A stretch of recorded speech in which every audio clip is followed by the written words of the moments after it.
Topic है हमारा पियाजे, Kohlberg एवं वाइकोस्की के सिद्धांत।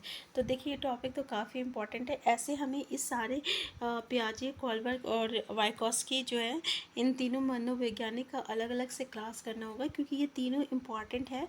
तीनों से क्वेश्चन जो है हमेशा पूछा जाता है सीटेट में, ठीक है। तो चलिए स्टार्ट करते हैं। तो वाइकोस्की का हम आपको बता दें कि एक क्वेश्चन जो है वाइकोस्की से हमेशा पूछा जाता है, और उसका एक ही सिंपल आंसर है, वो है आपका सोसाइटी, सोशल, ठीक है, मतलब कि सामाजिक। वाइकोस्की का कीवर्ड है सामाजिक। अगर कहीं वाइकोस्की देखने को मिल जाए और सामाजिक देखने को मिल जाए तो ऑब्वियसली इसका करेक्ट आंसर होगा, ठीक है। तो नेक्स्ट चलिए स्टार्ट करते हैं कि इसमें कैसे क्वेश्चन देखने को मिलता है। पहला क्वेश्चन है, जीन पियाजे कहाँ के निवासी थे? स्कॉटलैंड, इंग्लैंड, स्विट्ज़रलैंड और ग्रीनलैंड। तो ये इसकी जानकारी बस आपको होना चाहिए कि ये स्विट्ज़रलैंड के हैं। ऐसा क्वेश्चन अभी तक पूछा नहीं गया है। नेक्स्ट है, पियाजे ने बच्चों के नैतिक विकास की कितनी अवस्थाओं की पहचान की है? 1 की है, 2 की है, 3 की है, 4 की है, ठीक है। तो देखिए पियाजे का जो नैतिक विकास का जो सिद्धांत है काफ़ी इंपॉर्टेंट है। यहाँ से क्वेश्चन पूछा जाता है और इसकी पूरी जानकारी हमें होनी चाहिए, जो कि हम लोग पियाजे का जब मतलब पर्सनल हम लोग जब डिस्कस करेंगे तब वहाँ पे हम लोग इसके बारे में पूरा फुल्ली डिस्कशन करेंगे। तो चलिए यहाँ पे देखते हैं कि पियाजे का जो नैतिक, सबसे पहले तो याद रखिएगा जो ये नैतिक विकास का सिद्धांत है, ठीक है, किसके द्वारा दिया गया है? पियाजे के द्वारा दिया है। और ये 4 व्यवस्था का वर्णन करते हैं, ठीक है, सॉरी 4 अवस्थाओं का वर्णन करते हैं। तो 4 अवस्था कौन सा है? पहला जो अवस्था है ना, इसको हम लोग इंद्रजनित कामक अवस्था कहते हैं, जो कि जन्म से लेकर 24 यानी 2 साल तक का रहता है, ठीक है। तो इसी में जो है ना वस्तु अस्तित्व आता है, ठीक है। तो याद रखिएगा क्योंकि ये भी क्वेश्चन जो है पूछा जाता है। नेक्स्ट है आपका जो आता है वो आपको पूर्व संक्रियात्मक अवस्था होता है, जो कि 2 से लेकर 7 साल तक का बच्चों में देखा जाता है। 2 से 7 साल के बच्चों तक में देखा जाता है। इसमें ना जो आत्म केंद्रितता कहते हैं, ठीक है, जिसको हम लोग ईगो सेंट्रिज्म कहेंगे इंग्लिश में, ये चीज़ देखने को मिलता है, ठीक है। नेक्स्ट जो होता है वो आपका मृत सक्रियात्मक अवस्था होता है। इसको कहते हैं मृत सक्रियात्मक अवस्था होता है, जो कि 7 साल से लेकर आपका 11 वर्ष तक का होता है, ठीक है।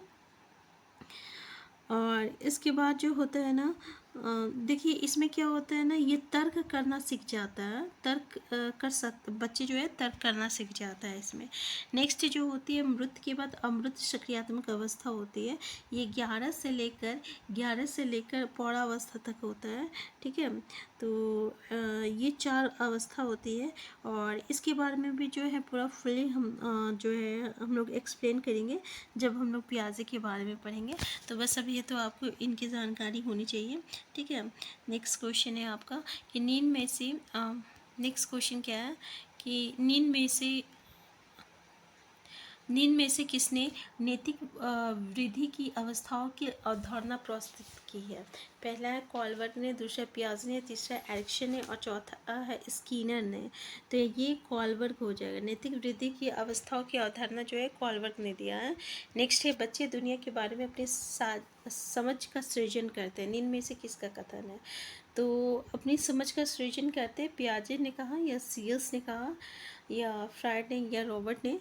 तो ये स्टेटमेंट जो है पियाजे का दिया हुआ है, ठीक है। नेक्स्ट है इनमें से किसका कथन है कि ज्ञानात्मक विकास नकल पर आधारित न होकर खोज पर आधारित है? ये स्टेटमेंट किसका है? जीन पियाजे का है, या आपका कोलबर्ग का है, या स्किनर का, या वाइकोस्की का है? तो ये जो है ये जीन पियाजे का है कि ज्ञानात्मक विकास जो है ये नकल पे आधारित ना होकर खोज पर आधारित है, ठीक है। नेक्स्ट क्वेश्चन है निम्नलिखित में से किसने बच्चों की अतः क्रियाओं को उनकी विकास का मूल आधार माना है? लॉरेंस कोलबर्ग ने, दूसरा ऑप्शन है ले वाइकोस्की, तीसरा ऑप्शन है जीन पियाजे, चौथा स्किनर। तो इसका करेक्ट आंसर क्या होगा? तो अतः क्रिया किससे संबंधित? आपका ले वाइकोस्की से संबंधित है, आंसर बी हो जाएगा। नेक्स्ट है निम्न में से किसने नैतिक विकास की अवस्थाओं के सिद्धांत का प्रतिपादन किया? पहला ऑप्शन है जीन पियाजे, दूसरा ऑप्शन है लॉरेंस कोलबर्ग, और तीसरा ऑप्शन है फ्राइड, और चौथा ऑप्शन है सीएस। स्केल्स। तो करेक्ट आंसर क्या होगा यहाँ पे? इसका आंसर भी आपका लॉरेंस कॉलबर्ग हो जाएगा। ठीक है, तो नैतिक विकास की अवस्था का सिद्धांत का प्रतिपादन जो है ये लॉरेंस कॉलबर्ग ने किया है। नेक्स्ट क्वेश्चन है आपका, आप एक शिक्षक के रूप में नियुक्त होकर किसी विद्यालय में जाते हैं। आप विद्यार्थियों की क्षमताओं को समझने के लिए निम्नलिखित में से किस क्षेत्र का चुनाव करेंगे? पहला ऑप्शन है सामाजिक दर्शन का, दूसरा ऑप्शन है मीडिया मनोविज्ञान का, तीसरा ऑप्शन है शिक्षा समाजशास्त्र का और चौथा ऑप्शन है शिक्षा मनोविज्ञान का। तो करेक्ट आंसर क्या होगा हमारा करेक्ट आंसर हो जाएगा आपका आंसर डी, शिक्षा मनोविज्ञान हो जाएगा। ठीक है, नेक्स्ट क्वेश्चन है, बालकों के नैतिक विकास को समझने के लिए जीन पियाजे ने निम्न में से कौन से विधि को अपनाया? साक्षात्कार विधि को अपनाया, या तार्किक विधि, या जांच पड़ताल विधि, या उपयोग विधि? तो करेक्ट आंसर क्या होगा यहाँ पे साक्षात्कार विधि हो जाएगा, आंसर ए हो जाएगा। नेक्स्ट है निमोनिक्स। निमोनिक्स एक ऐसी व्यू रचना है जो पहला ऑप्शन है जो स्मृति में कई सूचनाओं को पुनः स्मरण करने में सहायक करती है। ठीक है, दूसरा ऑप्शन बोल रहा कि छात्रों को एक साथ जोड़कर एक साथ साफ सफाई करने के लिए प्रेरित करती है। तीसरा ऑप्शन है छात्रों के समूह में स्कूल छोड़कर भाग जाने के लिए प्रेरित करती है। ठीक है, तो देखिए इसका करेक्ट आंसर क्या होगा?